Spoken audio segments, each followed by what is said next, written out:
revisi undang-undang itu memang didesain oleh elit-elit politik negeri ini. Kalau saya bilang sih iya dong.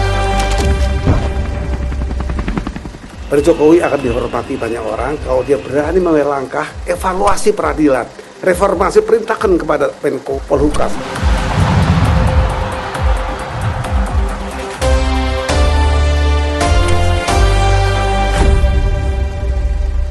Oke, jumpa lagi di Back to BDM. Ini 2 pekan ya, 2 pekan menjelang 14 Februari 2024. Banyak orang yang menyebut ini adalah Valentine Day gitu.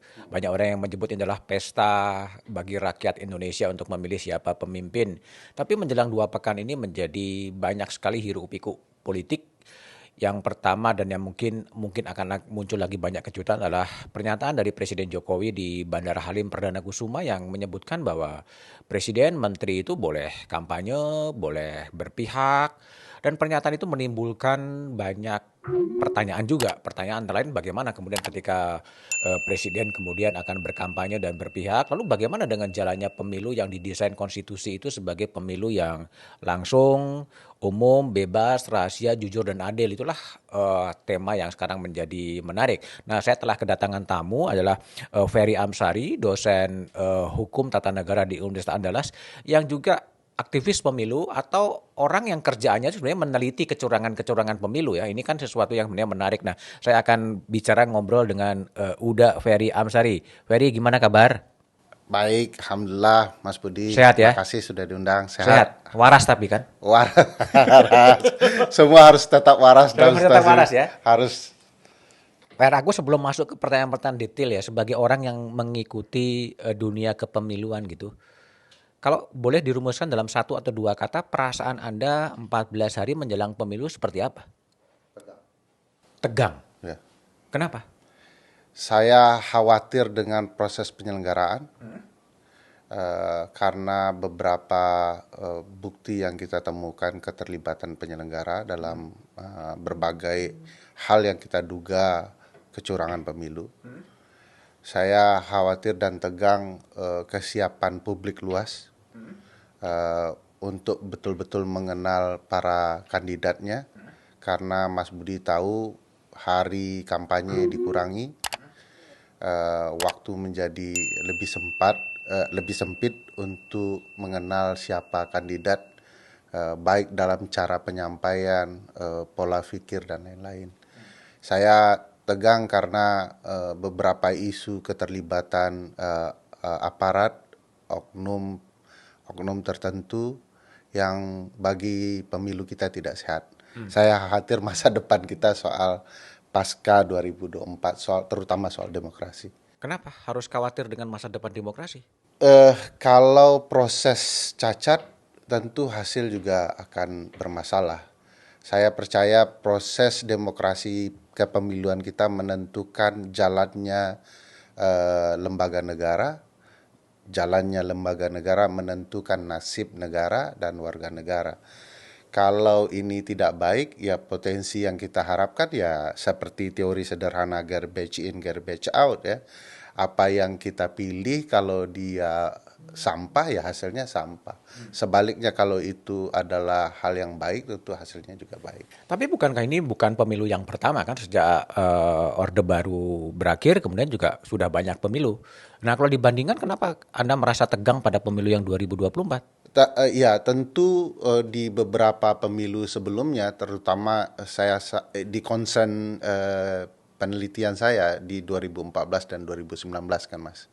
Memang ada berbagai kecurangan, tetapi masifnya tidak separah ini. Pola kecurangannya vulgar hanya terjadi di menuju 2024. Yang kita temukan 2019 lebih banyak itu sebaran berbasis kecurangan per daerah. Kalau sekarang, kalau dalam konteks penyelenggara, perintahnya dari pusat untuk dilaksanakan di seluruh daerah. Perintah apa? Perintah melakukan kecurangan. Dari mana? Kalau Mas Budi amati ketika kami melaporkan kecurangan berbasis verifikasi partai politik, baik administrasi maupun faktual, kami menemukan rekaman, video, pidato, anggota KPU yang memerintahkan untuk dilakukan kecurangan, dan itu tersebar di seluruh Indonesia. Kami bahkan melakukan bantuan hukum, advokasi yang jujur saja itu salah satu yang membuat kekecewaan dan tegang. Kami tidak maksimal melindungi teman-teman yang menjadi saksi dalam perkara itu. Baik, kalau kita coba beralih pada peristiwa politik terakhir ya, ketika Presiden Jokowi kemudian di depan di Bandara Halim Perdana Kusuma didampingi oleh Menteri Pertahanan Prabowo Subianto mengatakan bahwa Presiden, Menteri boleh saja berkampanye, boleh saja berpihak gitu. Nah, kalau pertanyaan saya adalah, ketika Presiden Jokowi berbicara, beliau itu berbicara dalam status sebagai apa? Sebagai kepala negara, sebagai kepala pemerintahan, atau sebagai apa sebetulnya? Saya ada satu peristiwa yang lupa-lupa ingat, dan itu selalu jadi bahan pembelajaran kami di hukum tata negara. Ketika Pak Hamzah Has menjadi wakil presiden dulu, beliau mengunjungi salah satu temannya di penjara, dan orang ribut. Lalu dia berkata kepada publik, saya datang sebagai seorang teman, bukan sebagai seorang wakil presiden. Dalam studi kami, khusus untuk kekuasaan presiden dan wakil presiden, sebenarnya sulit bagi presiden dan wakil presiden memisahkan dirinya. Sebab jabatan mereka itu 24 jam. Mereka tidak akan terpisah dari jabatan. Pengawalan mereka 24 jam. Presiden ketika menyampaikan bentuk cawe-cawe baru kan, ini sebenarnya sudah pernah disampaikan untuk terlibat kampanye dan lain-lain, ya beliau sebagai seorang presiden. Itu sebabnya di konteks keilmuan politik dan hukum tata negara, tidak mungkin presiden tidak boleh kampanye. Boleh kampanye. Dan statusnya adalah sebagai seorang presiden. Cuman memang bangunan politik dan ketatanegaraan itu harus berimbang, sejalan. Saya cerita sama Mas Budi semalam bahwa kalau memang boleh presiden, tetapi lumrahnya presiden itu berkampanye sebagai seorang presiden untuk partai politik yang mendukungnya. Dalam konteks keindonesiaan kita, karena koalisinya karut-marut ya, ini yang membuat bingung. Presiden akan berkampanye untuk calon presiden partai lain, dan berkaitan dengan standar etik yang luar biasa anaknya sendiri. Nah, di sini timbul pertanyaan besar, jangan-jangan ini malah merusak bangunan basicnya politik, cara berpolitik, bangunan partai politik dan lain-lain. Jadi bagi saya presiden boleh sepanjang moralitas bangunan politiknya sesuai dengan yang dirancang bernegara. Mungkin terlalu abstrak ya, moralitas bangunan politik itu seperti apa yang Anda maksud? Ya, ada politiknya di partai, ya dukung partai, dukung pilihan partai, presiden sebagai orang partai support itu. Saya selalu mencontohkan karena ini ibunya sistem presidensial ya. Walaupun tentu ada perbedaan sana-sini dengan sistem presidensial Amerika. Di mana-mana presiden Amerika kalau dia periode kedua ataupun incumbent pasti akan berkampanye terkait dengan pilihan partainya, calon presidennya. Jadi kita tahu Obama kampanye Hillary gitu ya. Dan ini memperlihatkan memang presiden mensupport partainya, dan fair saja bahwa dia orang partai ya support partai. Nah, kita ini kan sangat berbeda. Bagaimana mungkin seorang partai yang diperjuangkan oleh partainya tiba-tiba setelah habis masa jabatan masih anggota partai politik, kemudian malah mensupport partai lain.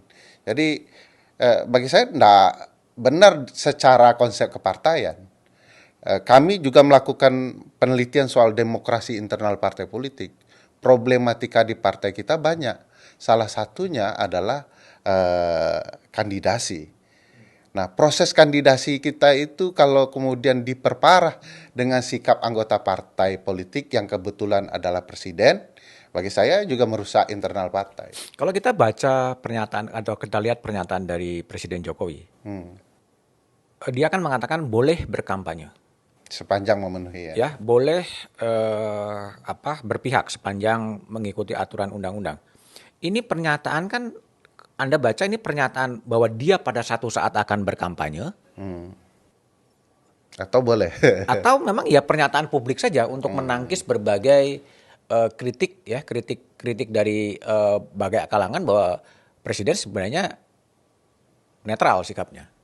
Saya kalau baca begitu secara normatif sih Presiden tidak ada yang salah. 281 pasal 281 Undang-Undang Pemilu kan eksplisit bahwa Presiden boleh kampanye kalau dia cuti, tidak mengganggu proses bernegara dan lain-lain begitu ya. Nah, ya boleh secara norma tidak ada masalah karena memang peristiwa ini tidak ditemukan oleh pembentuk undang-undang ya. Ada presiden yang partainya X kemudian mendukung calon presiden dari partai Y. Nah, pernyataan presiden itu menurut saya lebih juga dilihat dari kondisi situasi politik, Mas. Presiden perlu memperlihatkan support dukungan seriusnya kepada calon tertentu yang diharapkan bisa satu putaran, yaitu Pak Prabowo. Jadi dia perlu mengekspos dirinya. Ini orang saya dukung dalam berbagai cara, bahkan untuk kampanye. Kan kita juga sudah melihat support dan dukungan Pak Presiden untuk Pak Prabowo makan malam bersama dan berbagai peristiwa ya yang kemudian bisa dikatakan bahwa Presiden memang betul-betul menginginkan Pak Prabowo menjadi presiden penggantinya di kemudian hari. Dan tentu harus ada kaitannya, ada keluarganya di dalam dukungan itu. Kalau Anda baca secara politik, apa yang ingin disampaikan oleh Presiden Jokowi kepada publik gitu ketika dia kemudian bersama Pak Prabowo mengatakan bahwa Presiden boleh berkampanye, Menteri boleh berkampanye, kemudian Presiden boleh berpihak. Sebetulnya apa yang dibaca secara politik? Ini mau menunjukkan sikap yang clear bahwa Presiden Jokowi mengendorse Pak Prabowo Subianto? Ya, satu sisi dalam politik tentu banyak opsi dalam sikap. Ya. Orang melihatnya seperti apa. Satu sisi bisa memperlihatkan kepada lawan tandingnya bahwa saya yang akan turun langsung. Saya adalah orang nomor satu, gitu, katakanlah begitu ya. Kedua, bagi penggemar Pak Jokowi, pemilih Pak Jokowi, preferensi politiknya sangat Pak Jokowi, tentu akan melihat Pak Jokowi sudah jelas-jelas dan terima kasih kami juga akan jelas-jelas untuk Pak Prabowo gitu ya. Di sisi yang lain ya tentu ini sikap atau pernyataan yang mau mengatakan saya akan mulai berkampanye mulai hari ini untuk Pak Prabowo. Semua orang jangan heran, saya akan fokus ke sana. Nah, sikap ini ya punya muatan banyak, punya mungkin kepentingan dan keinginan yang banyak pula. Oke. Tapi kan kalau kemudian di pasal 281 disebutkan juga bahwa tidak menggunakan fasilitas dalam jabatannya kecuali fasilitas pengamanan bagi pejabat negara. Lalu kemudian menjalani cuti di luar tanggungan negara. Artinya ketika presiden kemudian akan berkampanye, kan ini kan belum berkampanye sebetulnya, baru pengumuman atau penjelasan normatif bahwa presiden boleh berkampanye. Nah, lanjutannya adalah cuti. Nah, berapa lama presiden ini harus cuti kalau memang dia akan melakukan pada saat kampanye cuti, besok nggak cuti lagi gitu atau gimana? Bisa, ini berdasarkan permintaan presiden. Tapi kalau kita lihat akan ada kekosongan birokrasi ya. Presiden harus memikirkan betul berapa hari dia mau kampanye. Biasanya izin cuti itu akan berkaitan dengan hari kerja. Walaupun kita ketahui presiden ya 24 jam, 7 hari seminggu. Biasanya Senin sampai Jumat dia akan ambil. Nah, tidak mungkin juga bagi saya, dalam perspektif saya, presiden akan nekat 2 minggu tersisa untuk kemudian melakukan kampanye. Karena dia akan menyerahkan mandatnya kepada wakil presiden. Dan bahkan otomatis saja begitu presiden cuti, ya wakil presiden akan otomatis mengambil posisi itu. Tetapi harus diakui Mas, jabatan presiden itu kan bukan jabatan lurah, jabatan dosen begitu ya. Karena akan ada orang yang menutup. Pada dasarnya jabatan itu tidak pernah hilang. Dalam konstitusi juga begitu. Bahkan ketika presiden dan wakil presiden mangkat, otomatis akan ada penjabatnya 3 orang triumvirat itu. Nah, problematikanya adalah ini orang nomor 1. Dan kekuasaan ada di tangannya, perintahnya ada di tangan presiden, tongkat komandonya di presiden. Ada 5 ya, eksekutif jabatan birokrasi, dalam pembentukan undang-undang presiden juga punya kuasa, dalam relasi hubungan luar negeri punya kuasa, relasi yudikatif punya kuasa, pertahanan dan keamanan. Ini yang akan ditinggalkan semua oleh presiden kalau cuti. Kalau Pak Wakil Presiden tidak baik-baik saja, ini selama cuti dia adalah presiden ad interim. Dia punya kuasa memerintahkan 5 hal itu juga. Kecuali orang-orang yang berada di bawahnya berdasarkan konstitusi, memegang teguh konstitusi. Kalau tidak, maka penyimpangan potensial terjadi kalau presiden ternyata meninggalkan jabatan. Jadi kalau solusi yang Anda tawarkan apa? Kalau kita memaknai bahwa jumpa pers dari Presiden Jokowi itu ya mengumumkan atau memberikan edukasi publik bahwa presiden boleh kampanye loh. Nggak ada pasal yang melarang presiden tidak boleh kampanye. Ya, bagi saya presiden memilih kampanye mungkin Sabtu Minggu, itu lebih solutif. Kedua, memenuhi seluruh standar, tidak menggunakan fasilitas negara, cuti di luar tanggungan negara. Saya tidak setuju kalau ada yang mengatakan tidak boleh juga ada keamanan, itu tidak fair. Di mana-mana di dunia presiden harus dilindungi dengan pertahanan terbaik. Kalau di Pas Pampres kan ini yang nomor satunya semua untuk presiden. Jadi sesuai standar yang sudah ditentukan, yang paling mengkhawatirkan publik kan penyimpangan wewenang. Karena bagaimanapun presiden semua katakanlah dalam tanda kutip ya bahasa kami di kelas, dayang-dayangnya akan ikut. Baik yang dari level 1 sampai yang paling bawah. Nah, ini bagaimana presiden mengantisipasi ini? Tidak bawa pesawat kenegaraan dan lain-lain.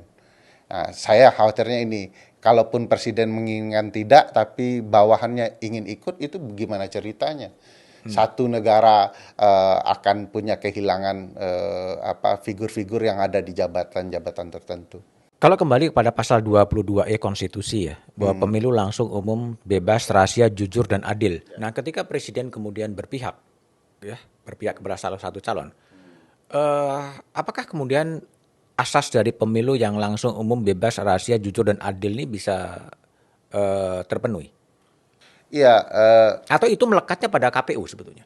Iya, kan luber jurdil itu akan tetap terpenuhi untuk semua orang, Mas. Soal azas itu untuk semua orang. Siapa saja yang terlibat dalam politik kepemiluan ini, demokrasi kepemiluan ini harus memegang teguh azas ini. Dan tidak hanya azas ini, Mas. Pasal 3 Undang-Undang Pemilu kan bicara prinsip-prinsip penyelenggaraan pemilu. Nah, apa-apa yang tidak disebut di sana lebih didetailkan di prinsip penyelenggaraan. Semua juga harus taat itu. Termasuk presiden. Saya punya titik tekan sepanjang presiden tidak menyalahgunakan wewenang, apapun kepentingan politik presiden dijalankan tanpa menyalahgunakan wewenang itu, maka itu boleh saja. Boleh, dia menentukan si X boleh, tetapi sejauh apa yang kami temukan, banyak sekali keterlibatan presiden tidak sekedar hanya untuk preferensi politiknya, tetapi juga keinginan politik, hasrat politik berupa penyalahgunaan wewenang. Contoh, sampai hari ini Wamendes yang mengatur penggunaan program-program pemerintah untuk mendukung calon tertentu belum ditegur presiden. Karena sulit rasanya menegur dalam situasi politik seperti ini, terutama hal-hal menyalahgunakan wewenang. Mohon maaf, Pak Presiden sendiri di titik tertentu terlibat dalam penyalahgunaan wewenang itu. Misalnya memanggil kepala desa. Apa kepentingannya di tahun politik ini? Apa program soal kepala desa yang di tahun politik ini begitu urgent? Tidak ada. Dan ini menunjukkan ada ruang atau nuansa presiden memang menyalahgunakan wewenangnya secara terbuka terjadi di depan publik. Oke. Tapi kalau di pasal 282 ya, di situ kan disebutkan bahwa pejabat negara, pejabat struktural, pejabat fungsional dalam jabatan negeri serta kepala desa dilarang membuat keputusan dan atau melakukan tindakan yang menguntungkan atau merugikan salah satu peserta pemilu selama masa kampanye. Ya, umum khusus ya. Kalau menurut saya itu umum, pejabat negara, penyelenggara negara tidak boleh. Tetapi ada khususnya, ada pengecualiannya, presiden di 281-nya. 281. Ya, 282, 283 melarang, 281 memperbolehkan khusus pengecualian untuk presiden. Nah, makanya saya bilang memang boleh, tetapi ada nilai etika moral yang harus dijaga presiden, terutama paling penting isu keterlibatan anaknya. Di titik itu saja konflik kepentingannya sangat tinggi, Mas Budi. Oke. Apalagi kita menemukan fakta yang kementerian tertentu terlibat dan ada bantuan-bantuan sosial tertentu yang ada gambar 02-nya. Nah, itu menunjukkan bahwa memang sulit bagi presiden menghindar tudingan bahwa ini sudah konflik kepentingan. Oke. Kalau tadi pertanyaan di awal ya, sebetulnya saya akan masuk kepada apa yang sering disampaikan oleh Pak Joherman Syah Johan. Salah satunya adalah soal RUU Lembaga Kepresidenan.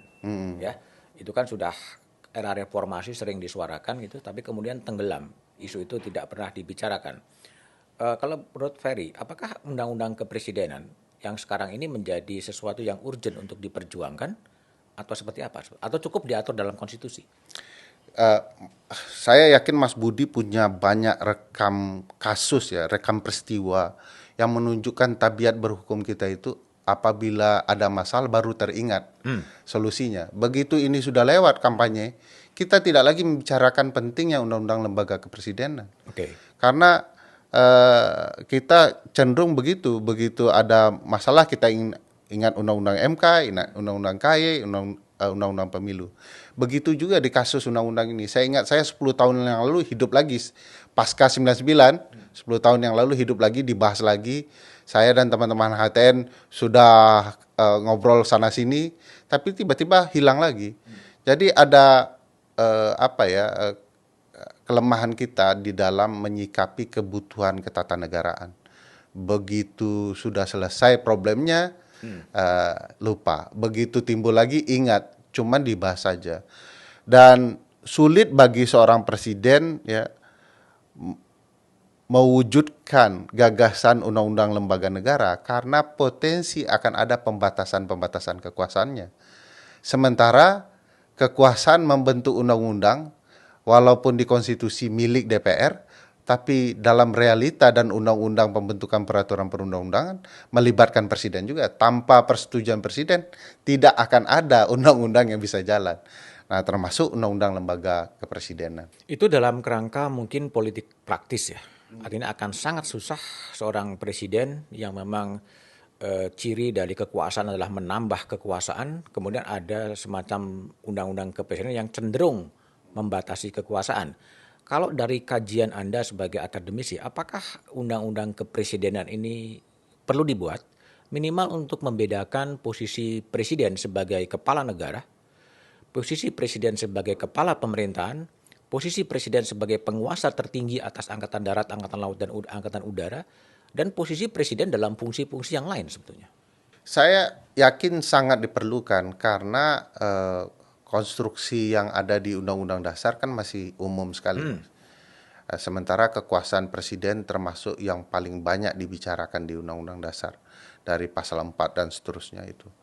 Nah, kalau kemudian tidak ada mekanisme teknis birokratisnya, sulit suatu waktu ketika ada masalah kita berpegang kepada ketentuan yang mana. Dan ini juga sesuatu yang fair bagi presiden ya, kalau dia tidak bisa bergerak ke segala arah. Ada pembatasan-pembatasan di undang-undang agar apa yang diatur di undang-undang dasar itu bisa berjalan lebih lurus. Ada pagar-pagar pembatasnya. Teknisnya harus diatur dalam undang-undang, sangat diperlukan. Karena kan banyak konstruksi fungsi, misalnya posisi presiden, posisi wakil presiden, yang dalam konstitusi hanya disebutkan sebagai pembantu presiden. Kadang-kadang juga muncul presiden sebagai petugas partai, lalu posisi presiden sebagai ketua umum partai politik gitu. Nah itu kan fungsi-fungsi yang sangat mungkin dalam posisi apa presiden menjalankan peran apa. Itu yang apakah termasuk juga posisi mantan presiden. Ya, kita tahu bahwa semua hubungan antar mantan presiden ini tidak cukup baik gitu. Apakah kondisi-kondisi itu tidak perlu diwadahi dalam sebuah undang-undang yang namanya lembaga kepresidenan? Iya, misalnya contoh Mas, soal posisi wakil presiden yang Mas Budi contohkan, kita mau berkiblat kemana? Konstitusi kita tidak menjelaskan lebih detail. Kiblat kita itu seperti di Amerika, wakil presiden adalah ban serap, tanpa menjadi pimpinan atau ketua senat dalam sidang, tak ada satupun wewenang lain kecuali diperintahkan oleh presiden. Atau kiblat kita kepada masa lalu kita. Wakil presiden kita punya bargaining position tersendiri. Karena ditradisikan oleh Bung Hatta kan, tiba-tiba ada maklumat X, lalu ada tradisi di era Pak JK, di era Pak SBY dan Pak JK di era Presiden Jokowi, ada ruang yang berbeda. Makanya tiba-tiba ketika Pak Presiden SBY membagi tugas presiden dan wakil presiden, saya termasuk yang tidak setuju. Basisnya apa, gitu ya. Nah, oleh karena itu kebutuhan kita di Undang-Undang Lembaga Presiden yang jelas mau kemana ini dibawa. Jangan nanti setelah timbul kasus baru diributkan. Wakil presiden bagaimana? Apakah wakil presiden boleh A, B, C dan lain-lain? Kalau dilihat bangunan politik kita dan hukum tata negara, kita harus cari solusi soal wakil presiden ini. Sebab kecenderungan dalam pemilu kita, presiden dan wakil presiden partainya beda. Kepentingannya beda. Nah, ini bagaimana ceritanya dua kursi penting ini? Kalau tidak diejawantahkan dalam undang-undang pemilu, kita hanya bermain tafsir kan, Mas? MK dengan tafsirnya, kita dengan tafsirnya, tapi apa yang kemudian harus dijalankan, harusnya aturan mainnya itu sudah dibentuk sebelum peristiwa terjadi. Kalau tidak, nanti peristiwa itu akan diterjemahkan sesuai dengan kepentingan masing-masing. Nah, ini hanya satu problematika wakil presiden belum terselesaikan sampai saat ini. Perdebatannya berulang-ulang. Ya, kalau membaca teks konstitusi, posisi wakil presiden kan pembantu presiden. Sama dengan posisi menteri sebagai pembantu presiden. Berbeda, dia disiapkan sebagai cadangan utama. Oh iya, kalau terjadi secara ilmu hukum tata negara. Tetapi tidak ada pembagian kejelasan di konstitusi, sudah pasti begitu ya. Karena sifatnya pembantu presiden ya harus taat dengan presiden. Beda dengan menterinya ya, karena menteri menjalankan tugas eksekutif birokrasi yang kemudian diinginkan presiden. Political appointee. Iya, mereka juga sebenarnya adalah bagian yang dipersiapkan kalau ada kondisi kemendesakan darurat gitu ya. Kalau presiden dan wakil presiden mangkat, maka triumvirat naik. Nah, ini lucunya ketatanegaraan kita, Mas. Dalam Undang-Undang Kementerian Negara, para menteri berkoordinir dengan menteri koordinator. Ya. Kalau? Iya, dalam hal apapun. Dalam apapun. Kan menteri koordinator itu kan disiapkan sesuai dengan kepentingan presiden mengkoordinir kementerian-kementerian tertentu. Artinya kurang lebih ada bawahan menteri koordinator. Di Undang-Undang Dasar kita, kalau kemudian mangkat 1-2 presiden dan wakil presiden, maka akan ada triumvirat, menteri pertahanan, menteri luar negeri, menteri dalam negeri. Di Undang-Undang Kementerian, mereka anak buah dari menteri koordinator, Mas. Iya. Sebenarnya secara konstitusional tidak ada menteri koordinator ini, Mas. Ya, anak buahnya presiden yang menteri-menteri.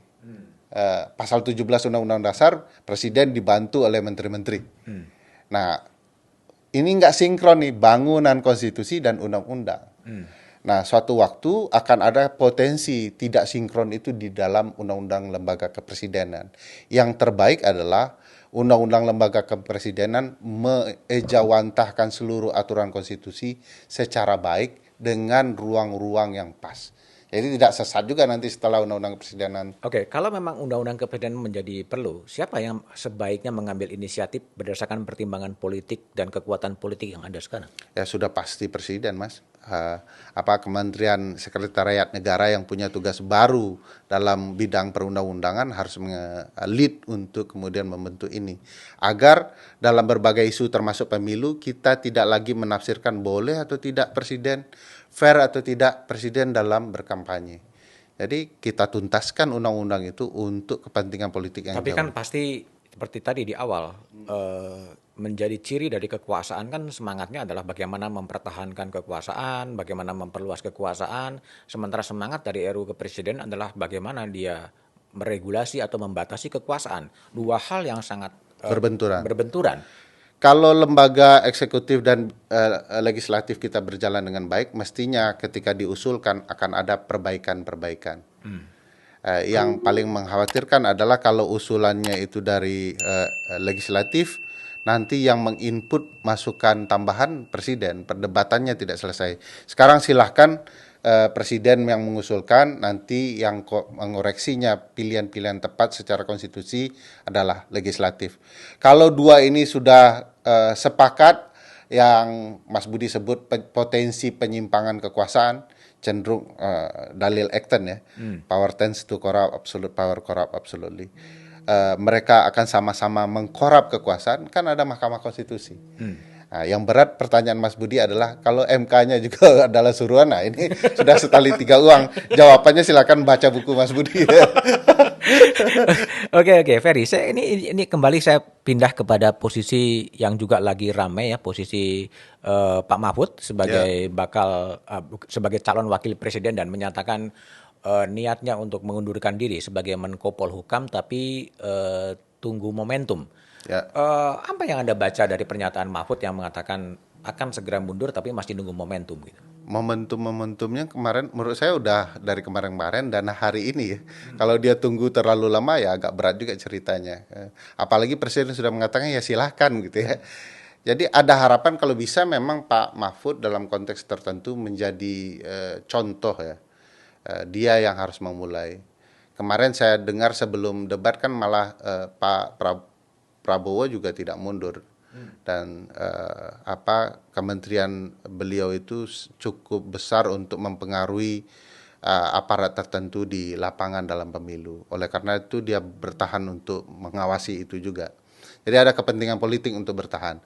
Tetapi bagi saya yang paling lebih penting ingin disaksikan oleh pemilih adalah figur-figur politik kita memberikan contoh bagaimana laku politik terbaik. Dan itu adalah bagian ketatanegaraan yang harus dia rasakan. Kalau dia kehilangan power untuk mendapatkan kekuasaan lain, ya bagi saya biasa aja. Untuk menunjukkan sikap kita berbeda jalan dengan Pak Jokowi, oleh karena itu saya memilih kapal yang berbeda. Yang lucunya perpolitikan kita, jelas-jelas arah nahkoda dan anak buah kapal berbeda, tapi masih berlayar di dalam biduk yang sama. Ini yang menurut saya aneh sekali. Artinya memang sebaiknya menteri-menteri yang akan berkontestasi menjadi calon presiden memang sebenarnya berada di luar kabinet. Idealnya. Secara fair, menteri-menteri yang sesuai dengan presiden, ya silahkan di kapal yang sama. Yang tidak berbeda secara politik, ya pisah. Supaya publik tahu ini cerita politiknya seperti apa. Kan agak aneh ya bertabrakan dalam relasi politik, visi misi si X dibantah oleh si Y, tetapi mereka kemudian seolah-olah berada di kapal dengan tujuan yang sama, Mas. Mestinya tunjukkan perbedaan itu. Walaupun mungkin akan ada cerita Pak Mahfud akan kehilangan kekuasaan sementara Pak Prabowo atau Pak Caimin masih di kekuasaan sehingga potensial disimpangkan. Menurut saya tidak begitu menunjukkan sikap politik kepada publik. Saya sudah berbeda visi, saya ingin di kapal yang berbeda, kita selesai. Tapi kalau dimensinya adalah potensi penyalahgunaan kekuasaan, apakah tidak sebaiknya semua mundur saja? Baik itu Pak Mahfud, baik itu Pak Prabowo, baik itu Gibran. Sebenarnya baik itu Muhaimin. Ya, penyalahgunaan wewenang itu kan ada lembaga yang punya otoritatif untuk kemudian menyelesaikannya. Kalau penyimpangan presiden ikut kampanye, ada KPU, Bawaslu yang menegur hanya karena beliau powerful. Saya ingin menjelaskan bahwa ada politiknya. Kalau Anda dalam perahu yang sama, ya udah jalan. Dalam partai yang sama jalan. Presiden tidak boleh juga. Dia jelas visi misinya sudah berbeda dengan partai. Partai juga tidak boleh berbeda visi misi dengan presiden. Masih memperlihatkan upaya seolah-olah langgeng. Publik jadi melihat kok sandiwaranya sebegitu betul. Nah, sandiwara politik ini yang tidak boleh dalam ketatanegaraan kita. A ya A, B ya B. Nah, soal penyimpangan kekuasaan ditegur, dihukum kalau kemudian ada penyimpangan kekuasaan. Nah, ruang politiknya yang berat, Mas Budi.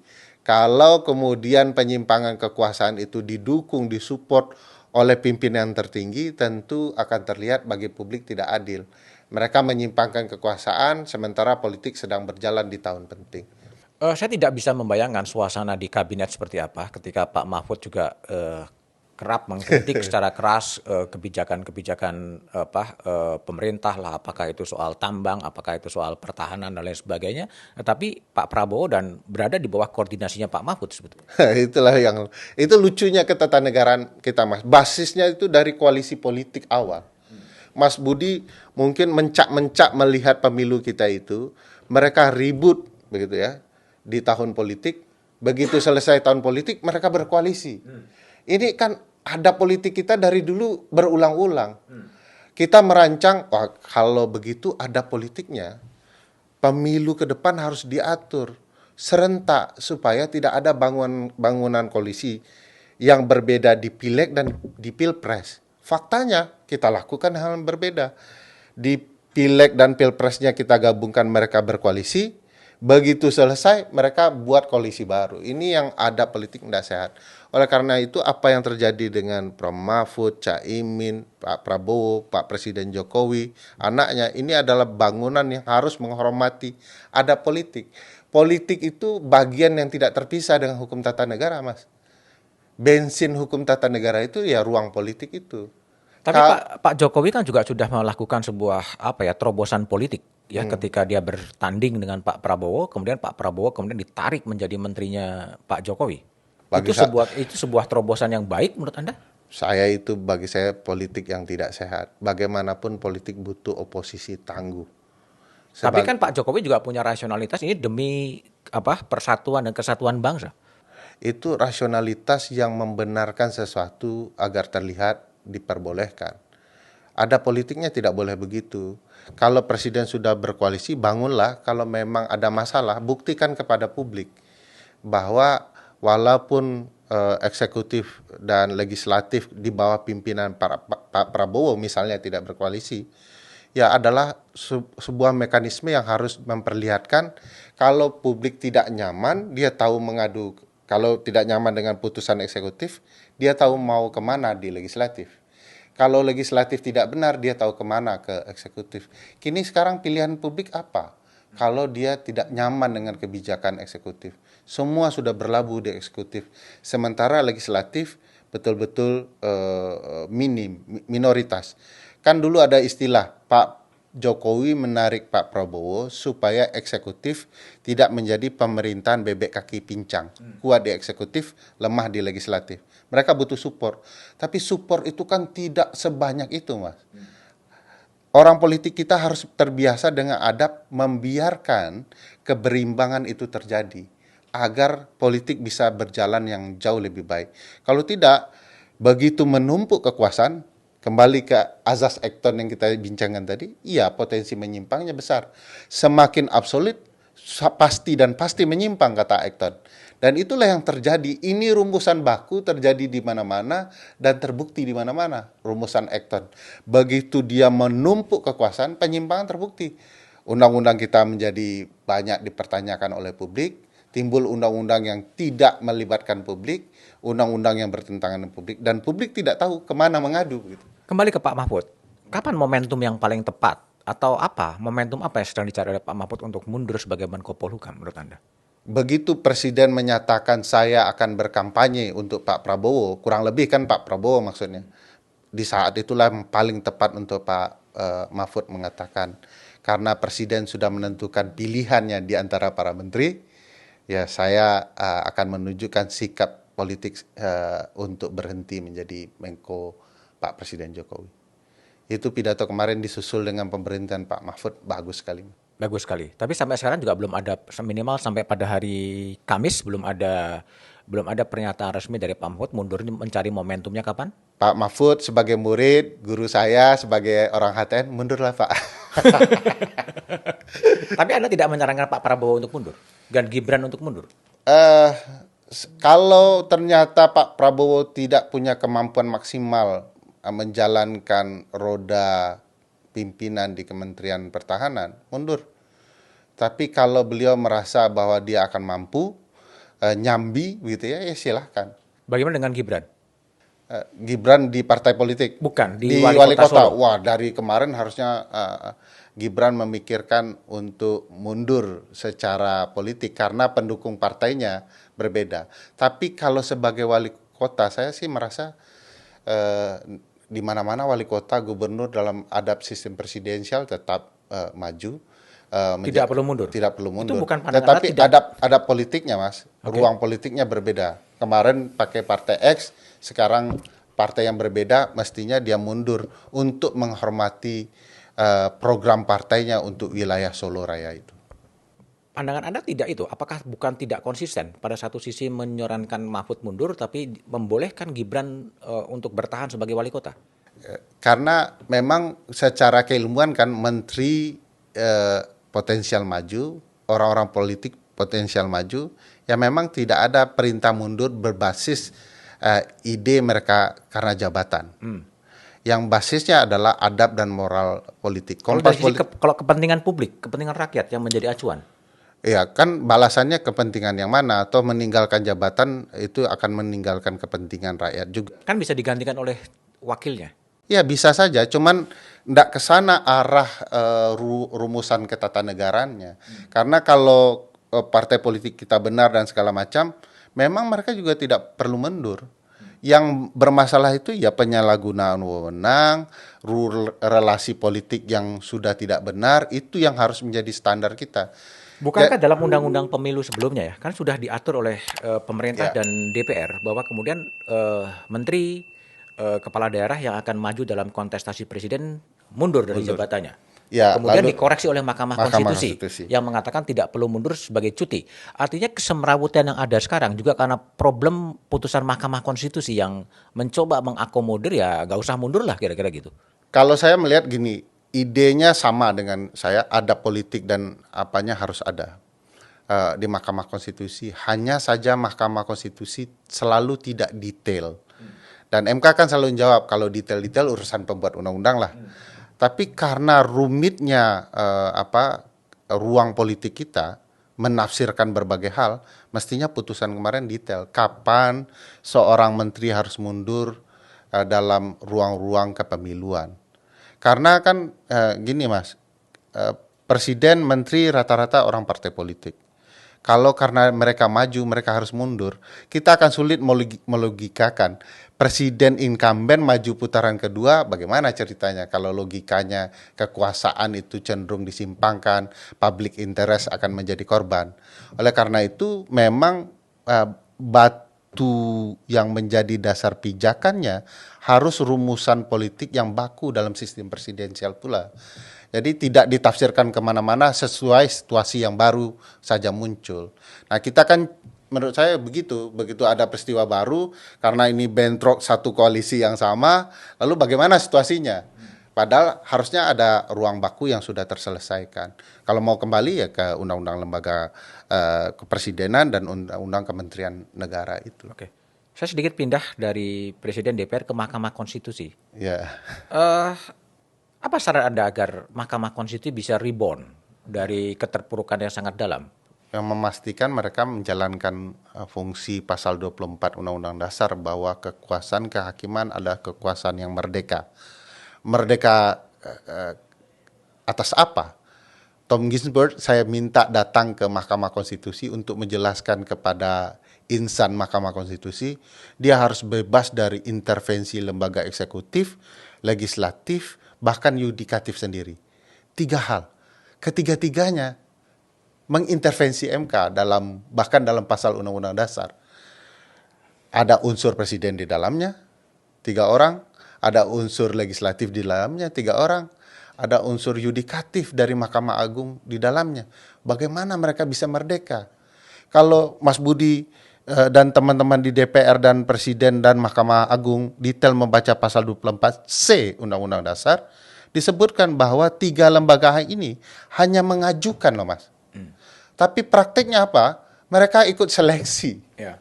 Nah kalau mau merdeka, seleksinya dibenahi.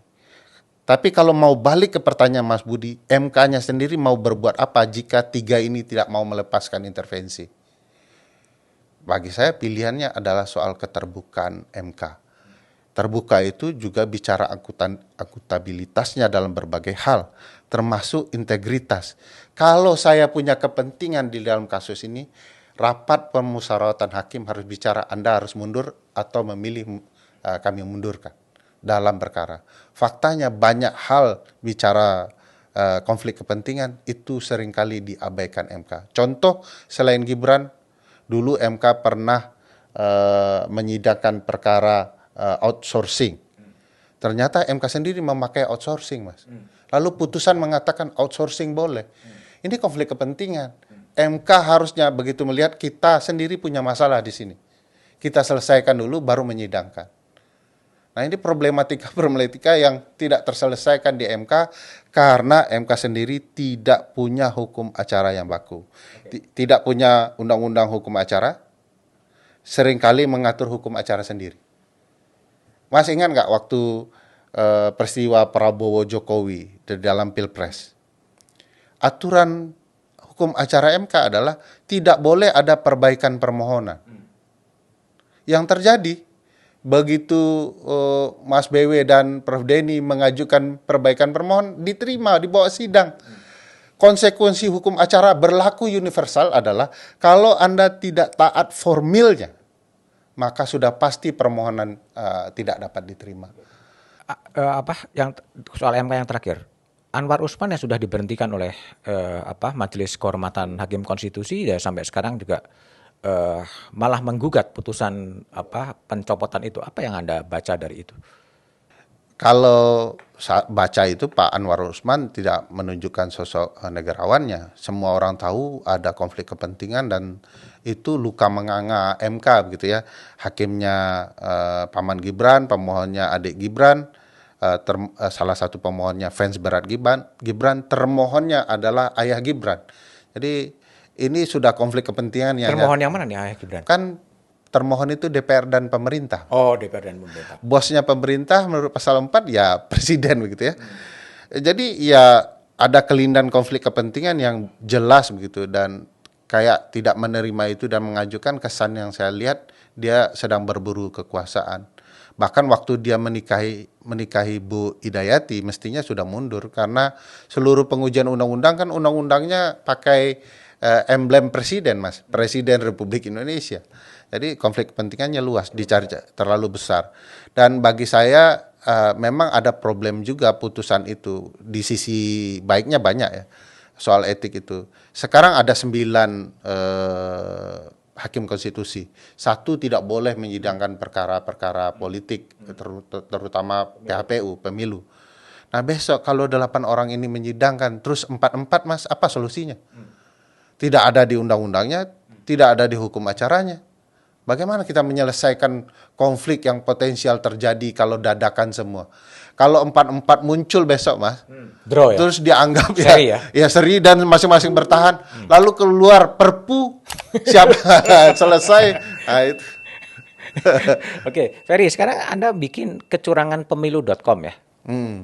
Ini apa sih sebetulnya? Ini website yang menampung laporan publik terhadap kecurangan pemilu di seluruh tahapan. Jadi kalau Mas Budi tahapan apa yang sudah lewat mau ditampung karena ini bagian integral dari pemilu 2024 bisa tetap dikirim, kita tampung, lalu kemudian kecurangan itu akan dimunculkan dalam bentuk peta.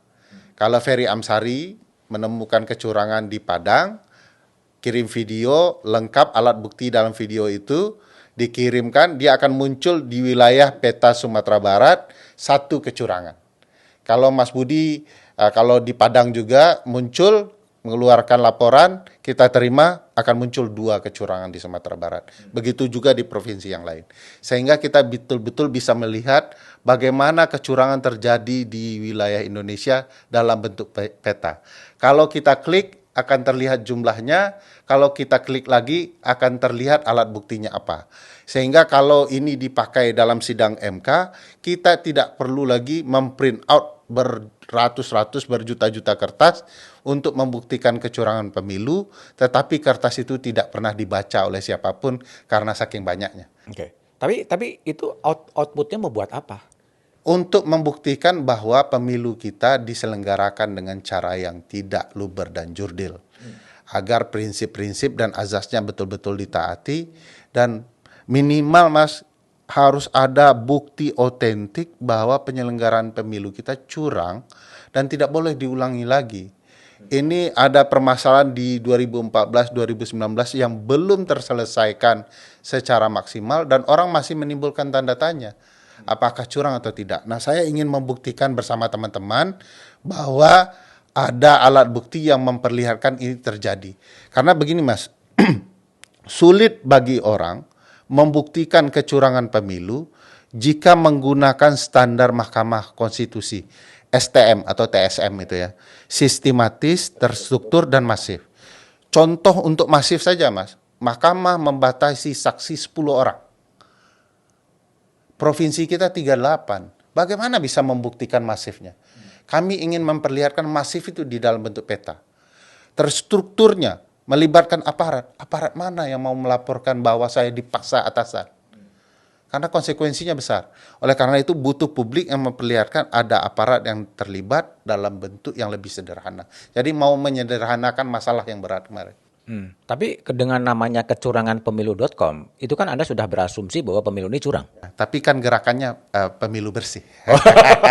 Jadi website aja, Ini untuk memudahkan publik. Kalau ada kecurangan, kami mau lapor kemana? Dia langsung ingat kecuranganpemilu.com. Oke, Ferry, terima kasih ya. Jadi itulah obrolan saya dengan Ferry Amsari, seorang dosen hukum tata negara Universitas Andalas soal fenomena politik dan terkait dengan hukum tata negara, soal undang-undang kepresidenan, soal kapan sebetulnya Prof. Mahfud selayaknya untuk mundur sebagai Menko Polhukam setelah memberikan pernyataan akan mundur, tapi nunggu momentum yang tepat.